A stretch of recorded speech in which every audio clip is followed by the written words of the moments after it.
নাগরপুর দেলদুয়ারের মনোনীত সংসদ পদপ্রার্থী জনাব রবিউল আওয়াল লাবলু ভাই, তার পক্ষে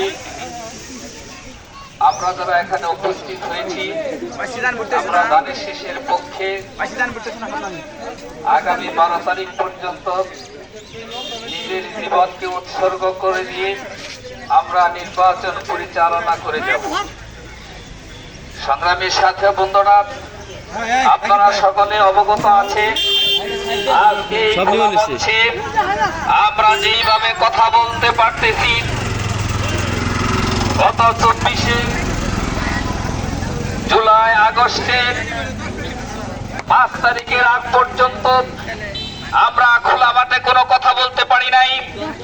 আজকে যেই জায়গায় আমরা অবস্থান করছি, এইটা আমার সামনের যে ভবন আপনারা দেখছেন, এটা আমার নিজস্ব ভবন। আপনারা সকলে অবগত আছেন আমি আমার অফিসে পর্যন্ত কাজ করতে পারি নাই। অফিসে যখন কাজ করার জন্য, জনগণের কাজ করার জন্য অফিসে ঢুকেছি, নিচের দিকে সংবাদ এসেছে প্রশাসনের লোক আপনাকে খুঁজতেছে। আমাকে যেইভাবে খুঁজেছে, এখানে যারা উপস্থিত আছেন সকলকে ওইভাবে খুঁজেছে।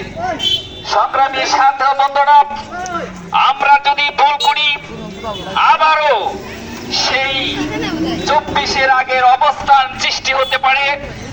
আমরা দৃঢ় অঙ্গীকার পোষণ করি, আমরা সেই 24-এর আগের অবস্থান আর করতে দিব না। আমরা রবিউল আওয়াল লাবলু ভাইয়ের পক্ষে কাজ করব, জীবন দিয়ে হলেও 12 তারিখে পাকুটি ইউনিয়ন থেকে যেন সর্বোচ্চ ভোট আমরা দিতে পারি। আপনাদের কাছে উদারত আহ্বান আমি জানাই। সংগ্রামী ছাত্র বন্ধুরা, এখন আমরা খোলা মনে কথা বলতে পারতেছি। আমরা যেখানে যেভাবে সুযোগ পাই মিটিং মিছিলে অংশগ্রহণ করার চেষ্টা করব। আজকে যদি আমরা রবিউল আওয়াল লাবলু ভাইকে সুন্দর একটা ভোট দিতে পারি, পাকুটে ইউনিয়ন থেকে সর্বোচ্চ ভোট দিতে পারি, আমাদের দাবি দাওয়া নিয়ে আমরা রবিউল আওয়াল লাবলু ভাইয়ের কাছে নিজের অধিকার নিয়ে কথা বলতে পারবো। যদি আমরা সর্বোচ্চ ভোট দিতে না পারি, তাহলে আমরা কিন্তু রবিউল আওয়াল লাবলু ভাইয়ের কাছে গিয়ে কাজ, আমার অধিকারের কথা আমি বলতে ইতস্ত বোধ করব। সেই জন্য সংগ্রামী ছাত্র বন্ধুরা, যে যেখানে অবস্থান করছেন, এখন ধানের শীষের পক্ষে মিছিল হবে আগামী 12 তারিখে।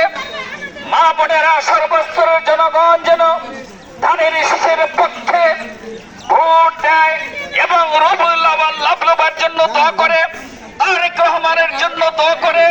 সর্বস্তরের জনগণ যারা দোকান পাটে আছে, আমি সকলকেই আজকের এই